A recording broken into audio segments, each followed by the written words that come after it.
So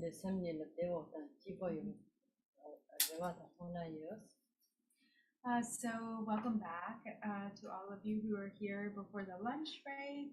Thank you for joining us again, and to all of you who are joining anew. She says she really appreciates your enthusiasm and practicing yoga together this morning. It was really great, and she hopes that you feel good, that your mind and body feel good. So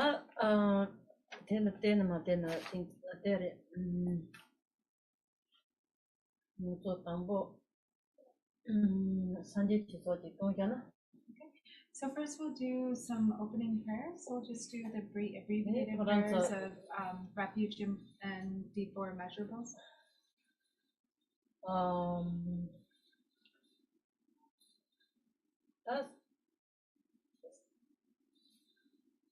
Nangbar Shena Sanji Chuso, Sanji Chukendo, the Japan door, Yurenpo Yorede, Yina Dorde de Shushaina, then Gom Jamnant, Lekalen, Moda Town, then Lekon Lekalen, Karin Nina, then Karisina. Kolon the Sama.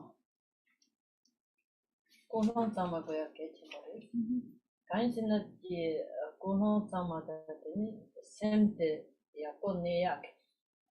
Sem Yaponevan Nemina, and the Lecatelena Catuna, Motrachim, Mota de Tana, Sem Manetana, the Catoma Jansi, and Mota Doncajata. Also in Paris. Stay to Comjata. Sanjay Tondo, Sanjay Konchok Sonam, the Sonne, and also Sancho Son or Sancho Son, Chancho Son or the machine, a Semblolo, Gachi, the Trojan, Nambalatena, Sungangela Troy, Sungangela Troy. Then so guardian the letter in nothing, letter send the rule.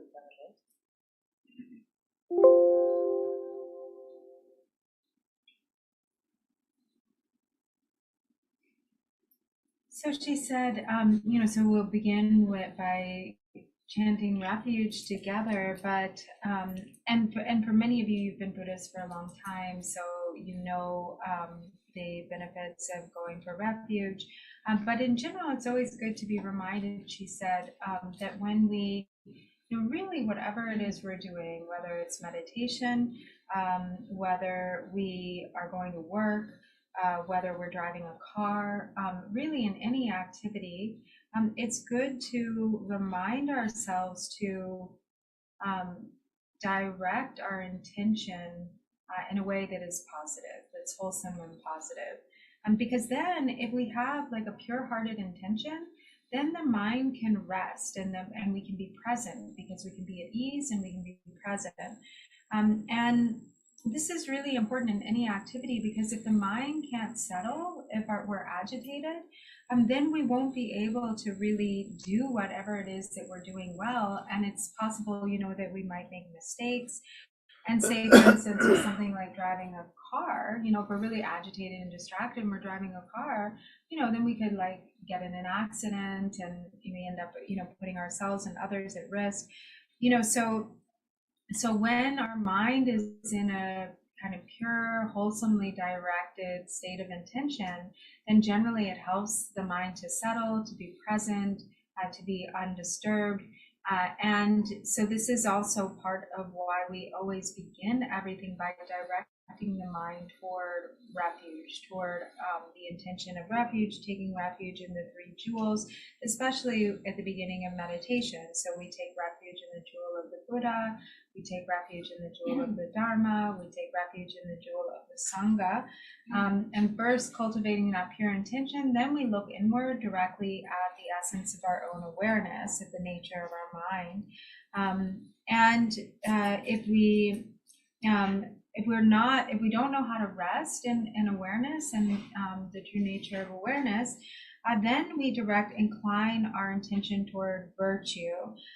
And diligence, the way that diligence is defined, or the definition of diligence in Tibetan Buddhism, is that diligence is taking delight in virtue, like actually enjoying whatever virtue or wholesome activity. So it's not like we tend to think of diligence as something that we really have to struggle to make ourselves do something. It's like the opposite. We're really taking joy in and delighting in our Dharma practice. And when we approach it that way, then it's relaxing, it's enjoyable, you know, and naturally the mind and body become relaxed, and there's like, you know, an openness there. 아니 아무도 지난번에 도시는 더 마시는 된전에 가르쳐는 대인간의 공시반한테 대인간의 르간나는 셈 내데 셈슬로다다 가요 말에 담벨은 사만님 칭코모요는 가르쳐 컴퓨터는 레콘다 모다 창카다 남의 그 강에 내 장장 그거 뭐 강에 혀다 먹고 제 용거예요. 제 용거 김치데 제 용을 가서 가르쳐서 나가리스. 나야데 양 가시게 나고 김치데 하고 말해. 가르치 나요. 나야 김치데 간이 쏘고 간이 정거리스나 아니 가르치나 산노마 보당에는 아니 차다 보감치는 요리 차다 치밥에 게임도 나도 做차다 치밥에서 게임도 파는 아니 나사데 되는 거지 근데 하고 막고나 아니 산노마 보거든 아니 차히 더워다 치밥 더워다 아니 롱 효침보 들리는 차를 따따따 지네데 탑조 남바 있는 자 남바만 있는 자 그래서 나 지네스네데 남바 있는 자 남바만 있는 자 참고 고약게 탑 제리스 셈블로지 차스마이나 데니 그래서 나 당한 차치바 베게도 마 요는 이제 체른 보태야 되네 용도 그러나 내망에 지난 쉬바 저 글라스는 식단을 로로당 신 대스가마 쩌종아야나 저 참아 원로 저 참아 강도 데 이제 줘야돼 가르치는데 참아 강도야돼 똥초 그거다 나티나시데 셈데 차치바비 킨터서게 총데 레가 마운트다니 에 te taja computer ni khapar te te mapo te nyota sonde ni semde le pango do ma tanto ni charge pa tama pen ni na ta te ni ta gom te ya te na ta nyong ta ya te semdo lu cha so na ta nyong ro cho na chi cha re di sem tama tama de le ni di na ta te nyong ro de ni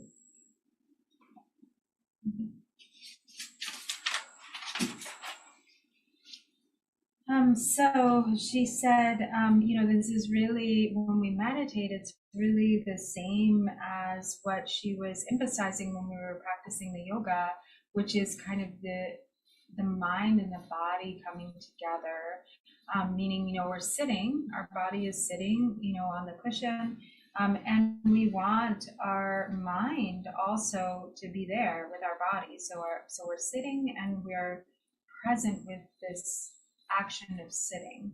And so, you know, of course, we might find that as we sit, as we meditate, we become distracted, our mind goes to other things, we kind of wander off into, you know, all sorts of mental chatter that might arise.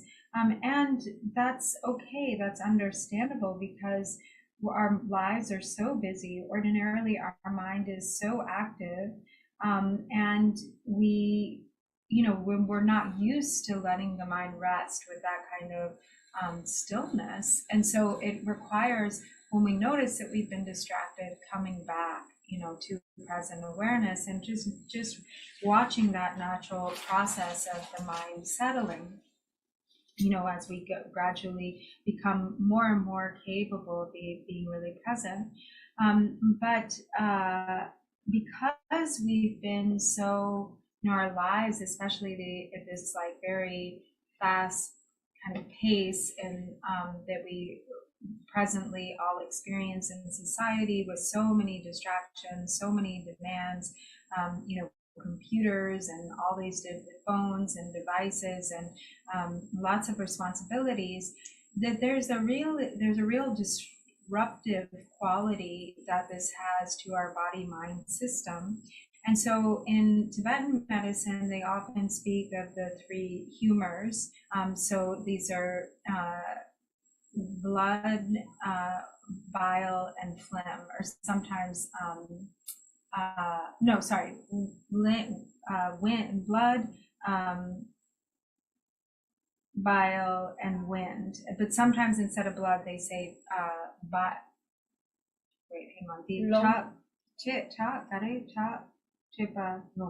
yeah. So often they say like bile, phlegm, and wind. And in some cases they say blood, bile, and wind. But so in any case, they're the three humors. And they become, because of the pace of our life and all of the distractions and the demands, then sometimes these three get out of balance. And this, when there's a predominance of one of the humors over the other, like there's a predominance of bile, there's a predominance of wind, there's a predominance of phlegm, then this can create illness in the body. And so when we practice calm abiding meditation, one effect that it has, and this is one reason why meditation is so beneficial for health, for physical health, is it allows for these humors to come back into balance with one another. And so the mind becomes relaxed, the body becomes relaxed, and the natural elements, the natural balance between these different elements in our body sort of is restored. There's a natural balance that we're able to achieve through simply relaxing the body and the mind. And so it's like an example that she often likes to give is that ordinarily we're not even aware of how much agitation there is in the mind, because we're just going about our lives, we're so busy and there's so many thoughts and we're following after the thoughts. But it's really like we're like a glass of water that has sediment in it, and it's constantly agitated, it's constantly stirred up. So even though the nature of that water is crystal clear water, we don't see the crystal clear water because it's constantly agitated. All we really see is the sediment. But then when we place that water on a still surface and we're not stirring it up anymore, then what naturally happens is that the mud and the sediment settles to the bottom, and then the clear water separates, and that becomes visible. And so that's also kind of what we're doing when we meditate. And so our mind becomes settled. We're able to sort of concentrate the awareness and naturally the humors and the elements of the body, the bile, wind, and phlegm, kind of come back into balance with one another. And then, we're able to really use our mind with intention in a way that sometimes we can't because it's so stirred up and agitated. In the same way that when you have the water and then you've rested on a still surface and the sediment separates, then you can drink the clear water, but you can't drink the water when it's all stirred up and muddy. So in the same way, we can use our mind effectively when we have developed some meditative concentration. We allow the mind to settle, and also there are many health benefits. There's less disturbance in these elements. That in Jowa xia zhen zhen jowa som zhen zhen zhe zhen chok song wai na de na sa le ya gen qi mo ni ya ko ma re ni ma ko na de ni cha hi pa ya de de na sa le ge da gom ni de ni ka re se na sam lu lu jia in je mi ji ge di ka re se na de mixi ke go ma re da da na gom ni de xin ne de ni jin ba de ke Savarnan Tombai Nana de Arimato Nato Chick Doge Gomshe and you let on Bobata Kaja let on Boba woman in the user.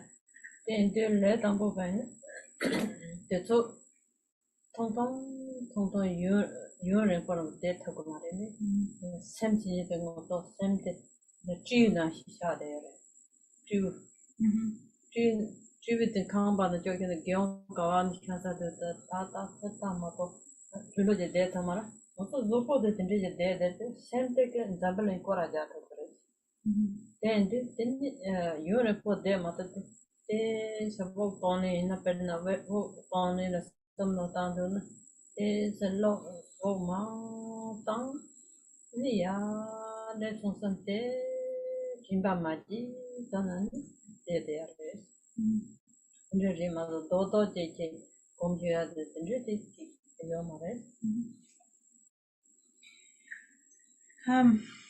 So when there's this imbalance, of these different humors or elements, then sometimes this also creates insomnia. It becomes difficult to sleep at night because there's too much agitation, too much stimulation of thought.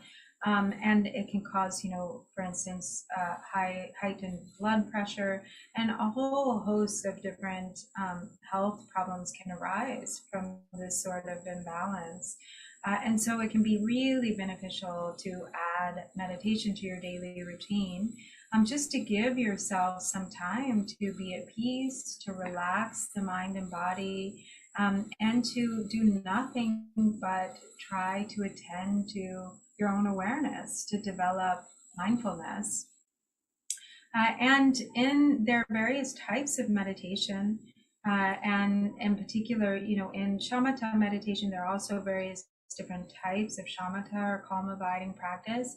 But here we also can just meditate on awareness itself, sort of sustaining the recognition of awareness, staying attentive to the present moment. So there's not like a thing that you're meditating upon. And meditation in general is kind of ephemeral. There's not like a concrete thing that we can say, oh, this is it, I got it, this is meditation.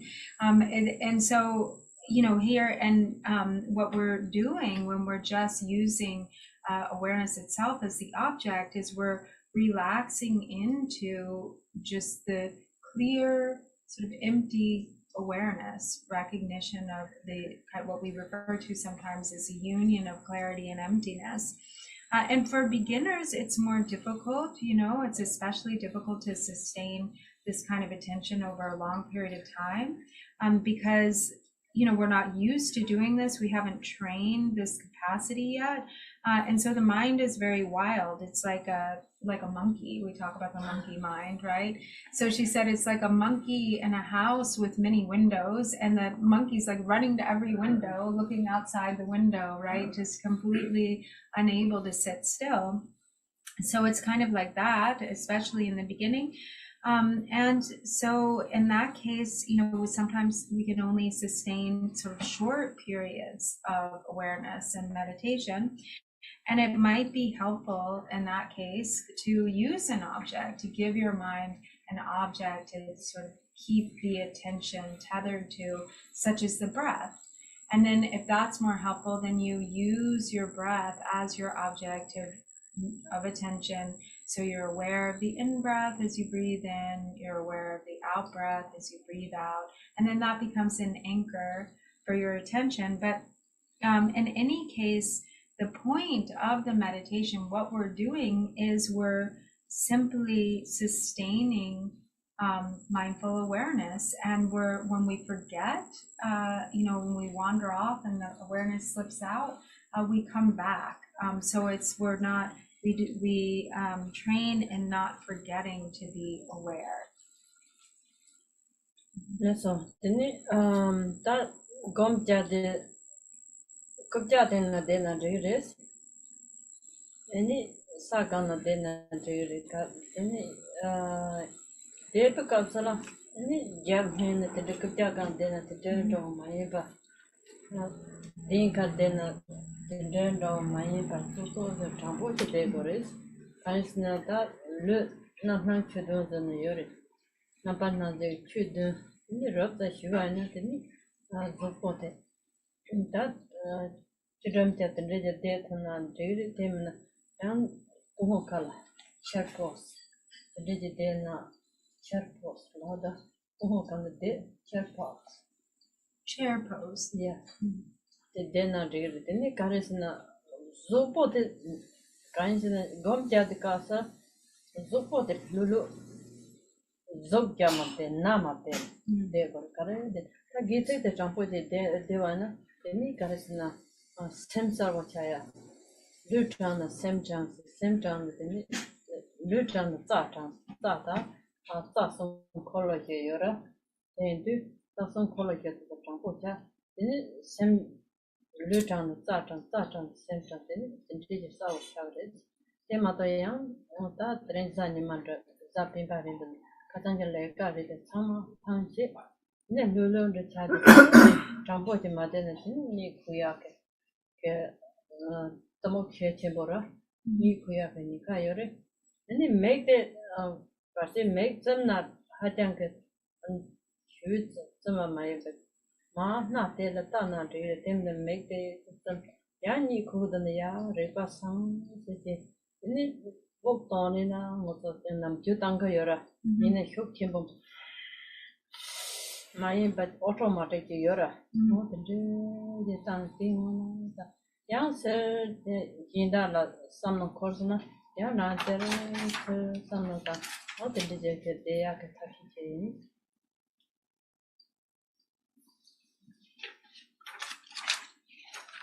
Make it into the day then. What Zop, your putting ton, they're a child of it. Zop. Dopo in town, then it tell a downdoors. Then was a chada, you can call and chum diet, and there's a chaders. Then did make nothing of how to go out and they got you cigarettes, did in a terminology. What did it?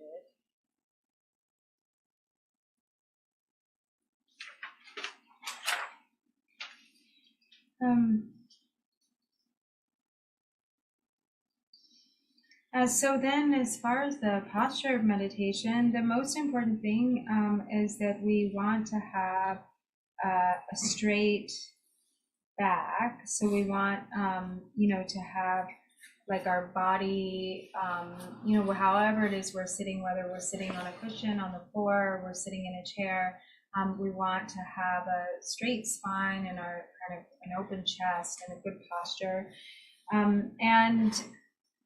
And in general, there is what is referred to as the 7-point posture of Vairocana, which is often taught as like the different points to be attended to and sitting, in the proper meditation posture.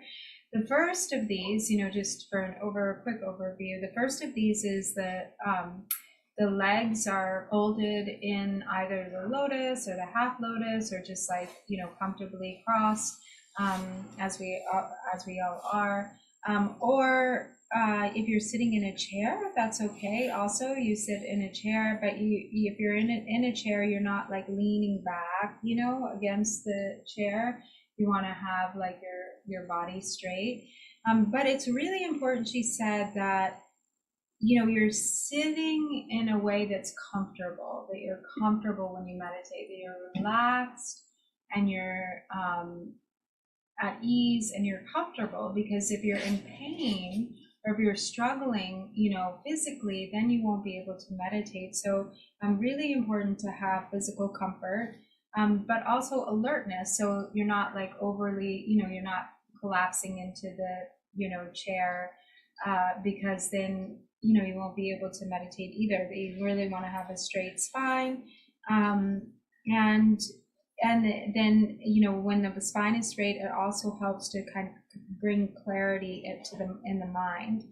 So we say when the body is straight, then the channels and the chakras kind of are resting in their natural sort of position. They straightens out the channels. And so this is with respect to, she spoke this morning about the subtle body, and we have the 3 main channels and then the 4 or 5 chakras. And then when the channels are straight, then the winds can move straightly, or they can move freely without impediment through the channels. And when the winds can move freely or straightly, then the mind can settle, the mind can rest, and then there's a natural kind of clarity or luminosity that comes to our awareness. And, you know, today, for instance, is Saturday, so maybe many of you have been working all week. And so now that you're meditating and giving yourself some time to relax, then it's quite possible that one effect that comes is sleepiness, you know, that we become sleepy when we finally allow ourselves to pause. And so when the spine is straight, that helps to counteract that tendency towards torpor or towards sleepiness a little bit. And it helps to ensure kind of the clarity of meditation.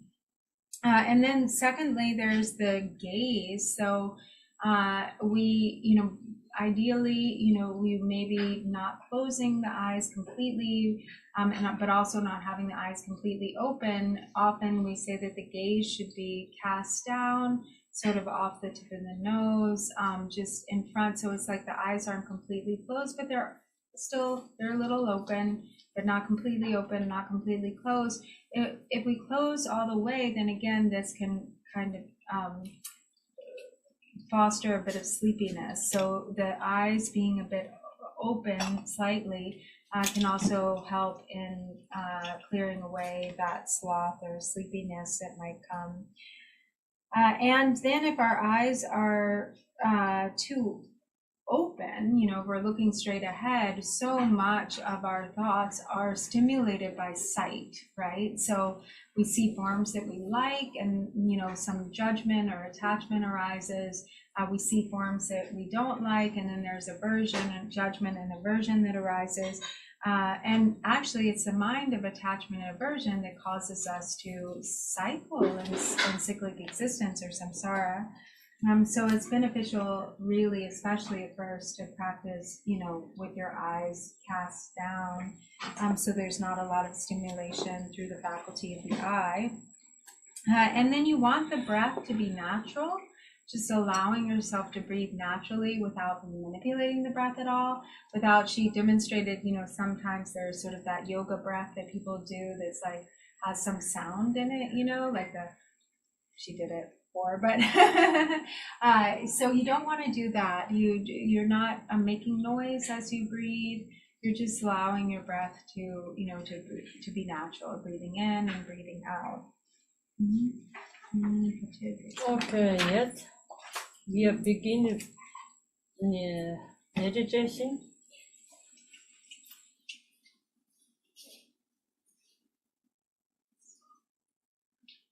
5 minutes. Breathe out, breathe in. This meditation. Long So let's breathe. Let's use first meditate. She says using the breath as our object. So just you know, being aware as you breathe out, being aware as you breathe in. long now ni ma sumtang kainshana tengoto ta lekan tata da tse ando ke lekare teso ando ke lologia din jola namjo automatic namjo long jomo sente. So then we can begin by first taking, you know, 3 rounds of deep breaths, like deeply breathing in and deeply exhaling. And we can do this 3 times, you know, with noise, that's fine. to really just release kind of the stress and all of the weight of what we carry in our lives, the busyness of the work week, all of that, just allowing it to be released in 3 deep inhalations and exhalations, and then allow yourself to just breathe as normal, returning to the automatic breath and resting your awareness with the breath. Yeah.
Thank you. With meditation,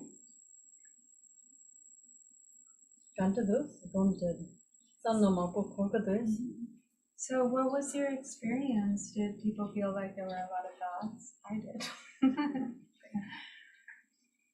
Yes. Yes, I would have like 5 seconds and then a thought pop up, and then another thought pop up. So is that natural? And then are you just supposed to keep focusing on the breath after that happens?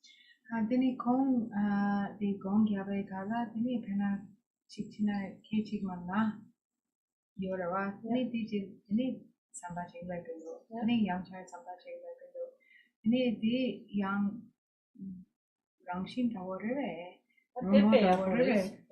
dini dadum la tinju yorebe. He said no. She said actually that's very good.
So she said, you know, actually, while we're engaged in our activities in our life, while we're walking, while we're driving, while we're doing the various things that we're doing, we're constantly like this. There are thoughts that are just one after the other, you know, this endless stream of proliferating thoughts.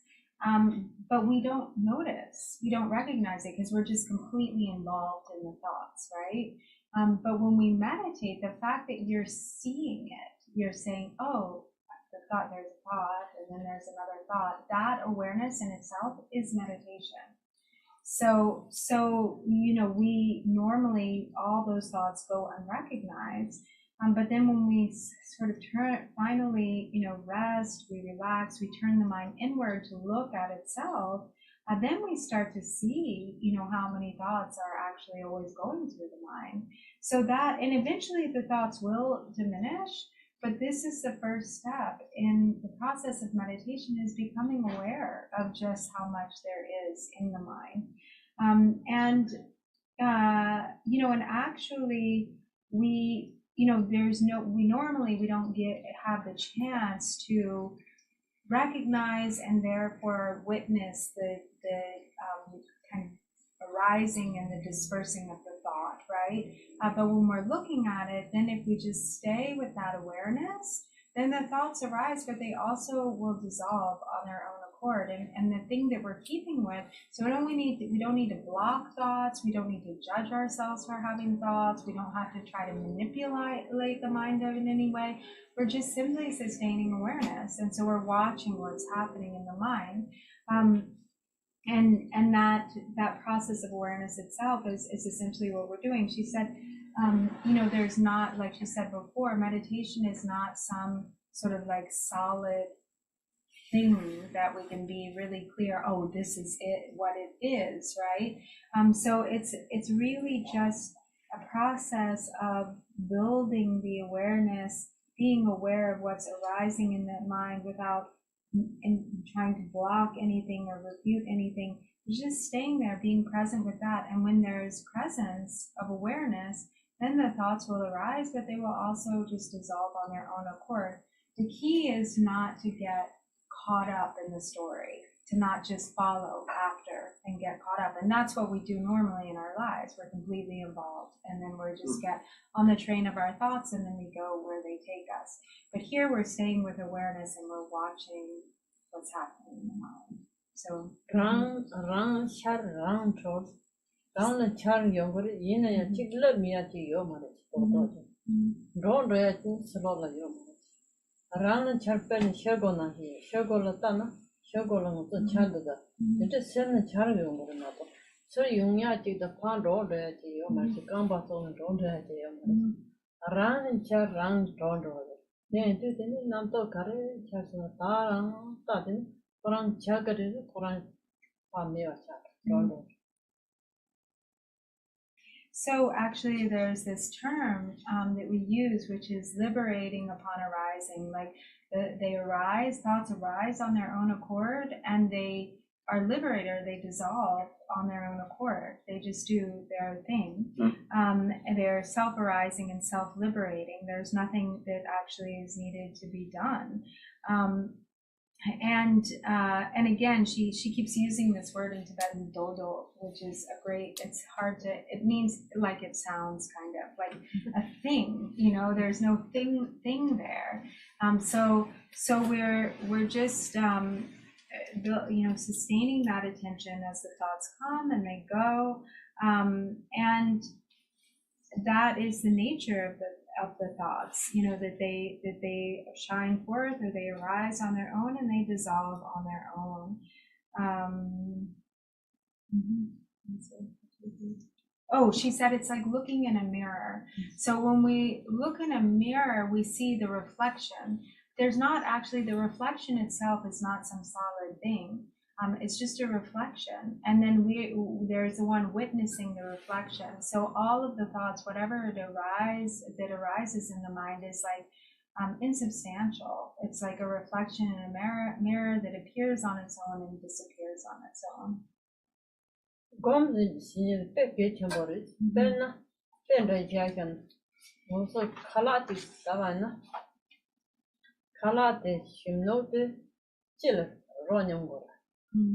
That's simply slowly in the Kanjo Manjo San Notan, Kala de San Kala de Sayaka Goa the Haku. Kala de Sayaka the same the Kala de Tix Sana, Kill Joanna, oh, there is you go to Telepo, the teacher mother, the number of San Haku. They are gone char. That's some slowly in Kanjo Manjo San Notan, Kala. To go Majaga son, go out the Haku mother. Then this gomes in it, take Kashekata, Saha to look at Karekapo, Dodo Noche, Jaya Yori, Savan and Namto Machan, Sama, take Chitu, not over there, there. So meditation is so important and so beneficial, especially then when because what we're doing is we're training our awareness, we're training ourselves essentially in staying present, in sustaining awareness, and then everything that we do can become meditation once that muscle really gets trained. So like eating food, for instance, if we're eating food, you know, and we're present with the experience of eating, then there's like this incredible level of awareness that can happen in the process of eating, like where we're aware of the taste and this sort of you know, subtle dimension of all the different tastes that are occurring, for instance, in the mouth. You know, there's sweet and there's sour and so forth. But normally what happens, because we haven't trained that attention, we're not aware when we eat, and so we're just eating, but our mind is completely distracted. You know, we're thinking about other things, or we're engaged in conversation, and we become completely conceptual, you know, and not present with that active eating. And so we don't really know what we're experiencing. We're not there and present with all of the kind of different dimensions of what tastes are being experienced by the tongue, and kind of what this process of eating is. And so then, for instance, we don't know when we're full. This is how we also end up overeating, or because there's attachment, but there's not presence with the experience. And so we're just following the attachment and wanting more, but we're not aware of, now we've missed the whole experience of eating because we're in our thoughts, right? So when we practice meditation, and so much of meditation also is relaxation, relaxing the mind, relaxing the body. And then when we eat and we're like, this is sweet, there's sour, there's sweet, there's bitter, and there's this awareness of the process as it happens, and as with other activities. So again, it's really that simple. It's about really building awareness, mindful awareness. Sometimes we get confused about, we expect, there's a lot of expectation in meditation. We expect it to be some sort of really definable thing. We're not expecting it to be so subtle. And then we maybe have a lot of expectations, like we should sit down and be able to meditate all day and not have any thoughts, but that's obviously impossible. That's not what's going to happen. And so it really is okay that the thoughts are there. The key is not to get taken away by them, not to get caught up and following after, and really just sustain awareness of the thoughts as they arise and they dissolve. I have the opposite. I'm so relaxed I doze off. Yeah. Mo yana tene so ni kuya ki kable yorwa e namta mambo mendo ini ambe lolo chene tene ni shorde. Ate kare chalo sina. Ta so la kamda. Kam logara tate Joy come about them, Dapmada, Kayela young Sandela, do na yours, Kayela young Lulu yours. A Morandra ni cooksona, not the Tafidilla, one repassan, they go. Carasini quoted in tongues, so Candida yam talks and Candida although they were catching Boris. So she said, first of all, there's also like differences in people's constitution. So some people are more prone to sleepiness, some people are more prone to mental agitation. So she said some people, their minds are very monkey-like, very agitated, very busy. And some people are a little more sloth-like, they're a little more prone to sleepiness, drowsiness, dozing off. So if your propensity is one that it tends towards sleepiness, then do things that will help you to brighten your awareness, like making sure that your posture is really straight, that you're not too warm, that there's like a coolness, in the place where you're meditating, and kind of like making an intention to bring up that brightness quality of your attention.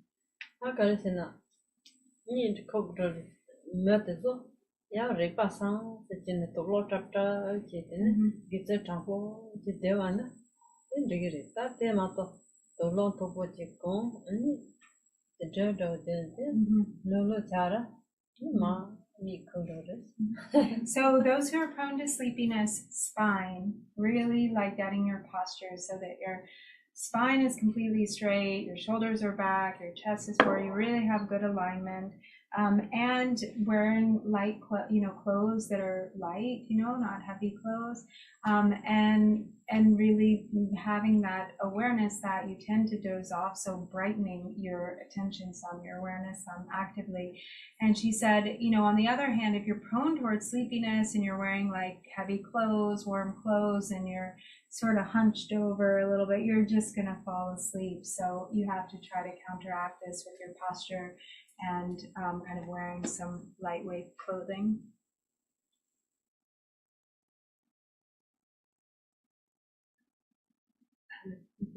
On top of that question, I was wondering, I had a similar, is that I notice if I close my eyes even for a second, very easy goes off.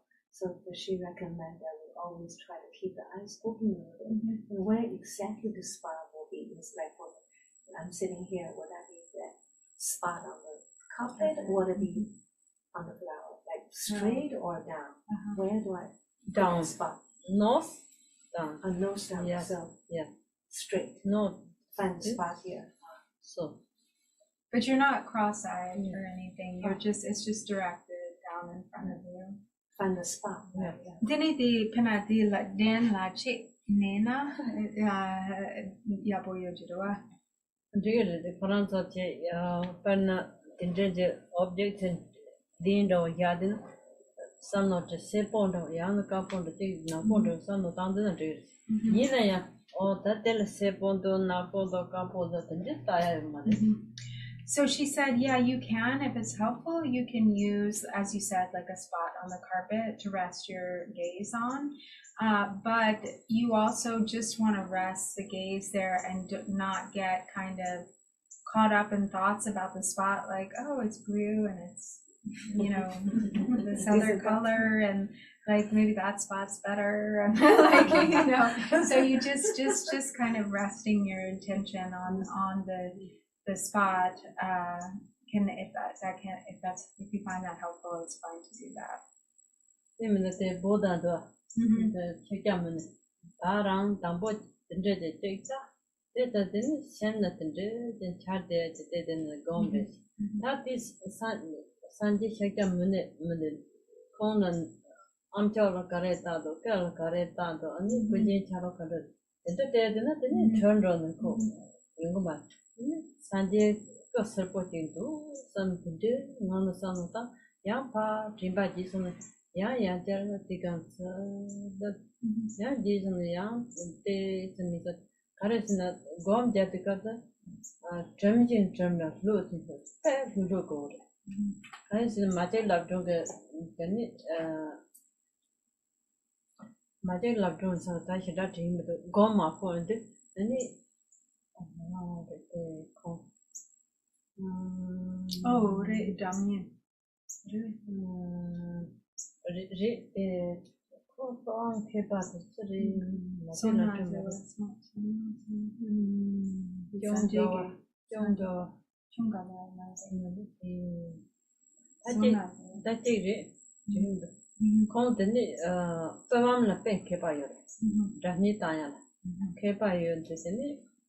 Gom Sanjay loved for Shia Yomar.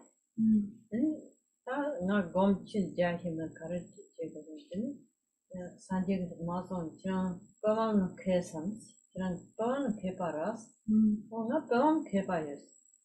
And the conson, Chiranga Pavan True Carter of Pet. No Chin Drew, on what it drew. College. They conquer hiding a tompo man, hiding a tompo man. Oh, that you gom did it, Jago. Then Jadin, for gom jack. Gom jas in this Zopo fair, relax, no, same no, sorrow child. I gom jam could send the did or dodges, and some no mitten, who never gets in now the town, not Naya level.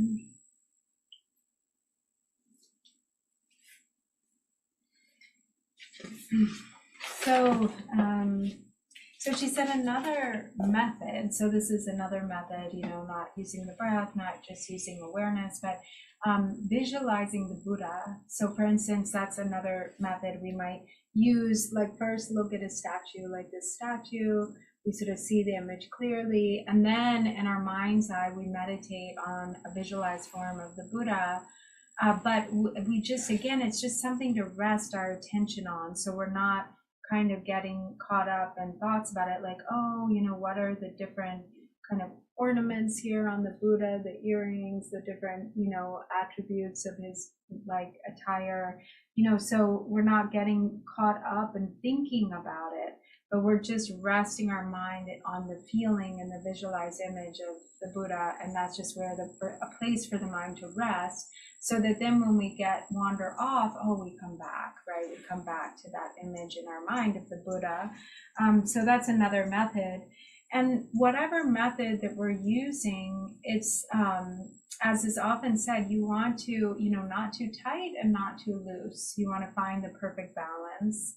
And being in general relaxation. So generally the tendency is towards tightness. So we really want to be relaxed. You want your body to be relaxed. You want your mind to be relaxed.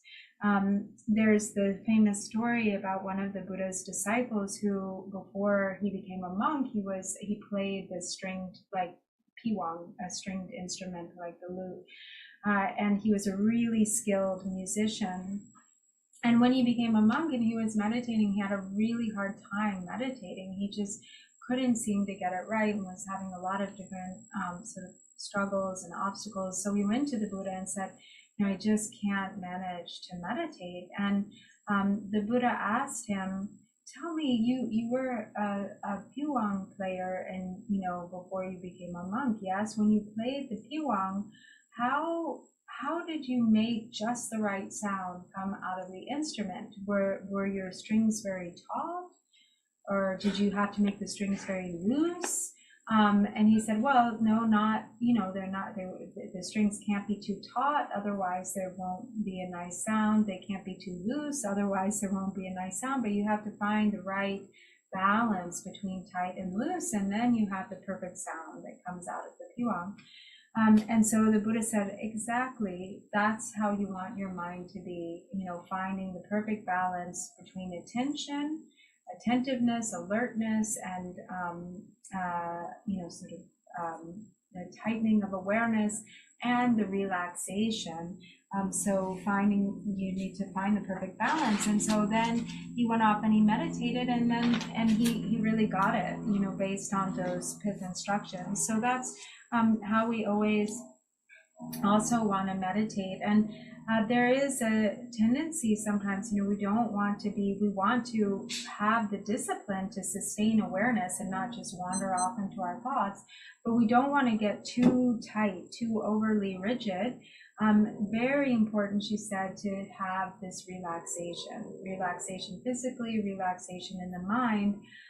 Otherwise, if you're really tight, that's when we get a lot of physical aches and pains, like our knees hurt, our back hurts, and we're really uncomfortable. A lot of that is just because of overly tightening, or thinking, okay, I'm going to meditate, and that kind of ambition in the meditation that brings a tightness. Okay, thank you. The temple, the Lhasa, the Sanje Tata Buddha Shakya Munete, Moto Tambo Timachita, so the Miktina he get Tarasi to be Moto, the Charamota, the Jitila Mata, Moto, Kamanga days, the country times. Okay, so now we'll meditate again for another 5 minutes using this new method that she mentioned, taking a look at the statue, the image of the Buddha, and then meditating in your mind's eye on the image of the Buddha, not like, creating a story about the image or trying to analyze it in any way, but just resting your attention there. And so let's see how this one works for us. Again, assuming the proper posture with a straight spine, and we can meditate for another 5 minutes together. Oh, she said, and your hands can be either like this or resting in your lap like that, or however it is that you wish to have the hands.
Good. Take on death of some. So she's presented you with these two different methods, that we've tried out. So how was this method for you? Was it better? Which one did you like better? So I still have rapid fire thoughts, but having an image helped. It's easier. Easier for me. Mm-hmm. My question is, could you have instead of focusing on the image, could you focus? One of the thoughts that popped up in my head was a mantra. So could you focus on like a mantra, like Om Ahum, or is that too complicated? You should just focus on that visually. Dine de pachenti tadu namto mambo yore yene yanti mepa cheya la tesale lagi yosare. Dine di namto chips jungbare dikala Om Ahum pena gomba di yang mepa timba yena pena nga chi mepa tina yang tapchi yore be yang nadi kale kapo yore be pena nga chi. Pena Om Ahum gawo. Dela mepa china yore be. Mepa sin gom la tam namin haso yore. Ta ching te ji lag mare. Muso gom ma lagara. Gom labdin ta mara yore. Da suso la le slashu. Mara da kaka re. Ya ta ching tiram penna slache te je sano ta object ya. Eja kaje go yore kaje yang kale kapo yore. Kaje wu poni the go yore. Kaje nga da go yore. Then nga da na penna tata dorje deva laura dorje deva. Om ti ya yong lo om ti ya nga pensa a si ne song san hong si mat o san te san tong je. Demna hong ji go ti san tong je. So she said, yeah, actually there are so many methods of meditation. And it really is a matter of like what works for you. So there isn't like one method that's better than another. Some people have very different experiences. Like for some people, meditating on a deity, like a Yidam deity, visualized image is really easy, or they really enjoy that. For others, they find it very difficult. For some people, they really like to use the breath as an object. For others, it's really difficult, So it's a matter of finding the method that really works for you. She said, absolutely, using mantra is a method. And in fact, you mentioned Om Ahum. So there is this method that we call the Vajra recitation, which is kind of combining meditation on the breath with using kind of the inner recitation of mantra. So what it is that on the in breath, you mentally recite the syllable Om. Then there's kind of the pause, right, that we sort of identify in this tradition as being like below the navel. So then the breath goes in with the Om, and then there's a pause, Ah, and then with the exhale, then you mentally recite Hum. So there's this sort of Om, Ah, Hum, with the natural rhythm of the breath. And that can sometimes help to bring your attention to staying with the breath, right? So that's one method. And also for some people, even for instance, like if you just visualize the syllable Hum, and just rest the attention on a seed syllable, that's another method. So there's countless methods. And it's a matter of like, experimenting and deciding what is going to work best for you. And sometimes, it might be one over another, but it's good to train kind of consistently also in each of them. Okay. So now that she's given you the instructions for the Vajra recitation,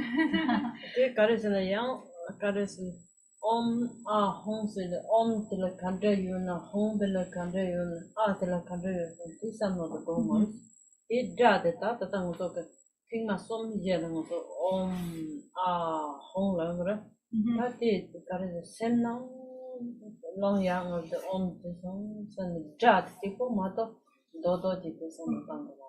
so now we can meditate together in that way that she just explained, so that and it's a mental recitation. You're not like visualizing the syllables, you're just sort of thinking the syllables with the breath, right? Mentally reciting, so that as you breathe in, there's the syllable om, the pause ah, and with the exhalation om. But it's just kind of like lightly, keeping your attention there with the rhythm of the breath.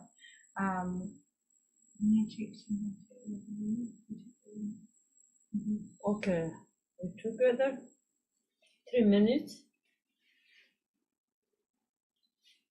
More than 5 minutes. This like this on the shoulders relax. Legs is relaxed. Mind is relaxed. Please. Eyes is relaxed. And too much not relaxed, then problem pain. If you're not relaxed, you have pain, then it's difficult to sit.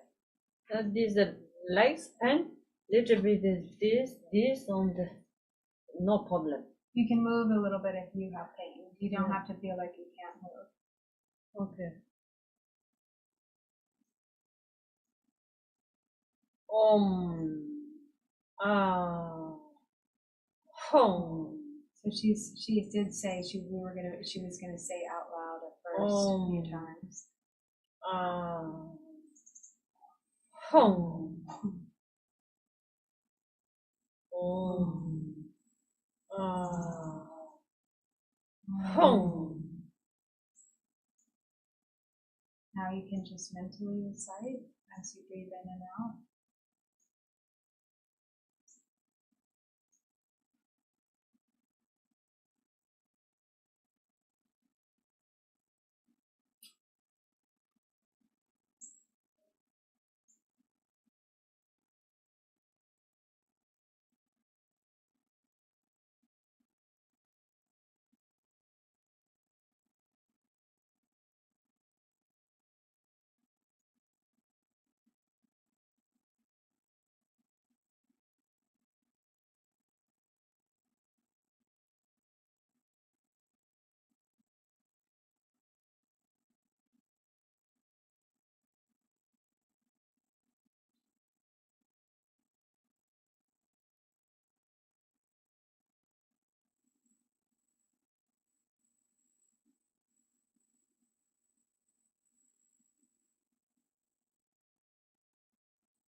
Good.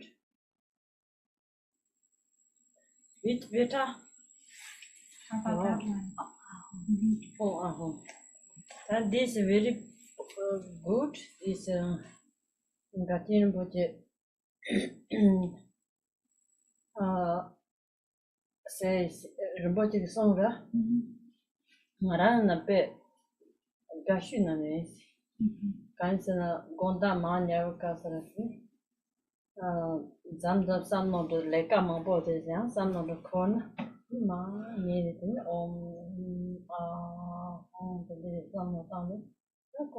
gone down Nyam the knee called the bed, people yaris. Kahini Makol Kange on it, Yadenatini. So sort of pay you were. Like on the chica. All our home the Coson talks in Lavera. They take it. Ni Makol Yang, Kahi Kanges, unknown Kajoma, the court, the young Ni Makol Kange. Yene dam the some of Lega the sanity when you Kajoma don't tinker. Nothing on nothing there you go. Chitanka gone. So some of corner Macorna Gonda Managa in your own home. Then you make it and now they take it. Carson long jungle, Jad the table, some of down the Yamato, Dodon the chair Gomara.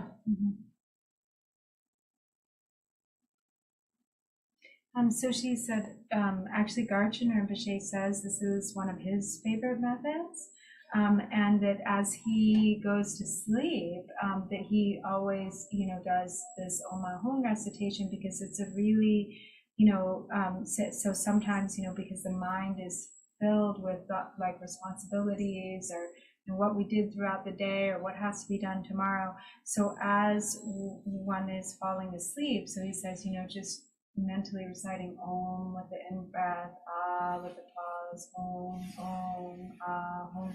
And then as you're meditating, you sort of transition into the sleep state.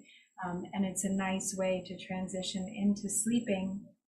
And it is said, he says that, actually, especially for those who have trouble sleeping, this can be a really helpful way to be able to fall asleep if you have difficulty falling asleep.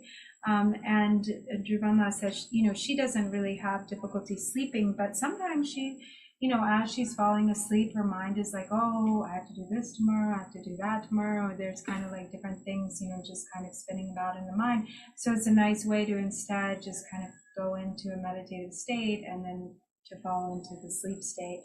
And plus it has the added benefit, it's really like the same as meditating on the deity, like a Yidam deity, because they're the blessings of the syllables, which are, the blessings of enlightened body, speech, and mind. So, when we do the Vajra recitation, there's also a blessing that comes with it. And so it's really, whether they're, you're having, it can be helpful if there are a lot of thoughts to like still and settle the mind. But even if there aren't a lot of thoughts, it can also just be a nice way to meditate, and especially also, she said, as you fall asleep. And again, it's not like a solid thing that we're meditating on. It's just the sound. It's just a mental recitation of the syllables Om, Om together with the breath. So when do you usually take break in the afternoon? Middle. Oh, this is maybe a good time. Yeah, Is that how you okay. Thank you. Good meditation. Yes. So we'll take a tea break. Little bit of break. How much do you usually? Like 15. So maybe 15 minutes. Okay. It's okay. Thank you. 50 minutes. Bread. Coffee. Cakes. Coffee, cakes, tea. Thank you. Yes, thank you.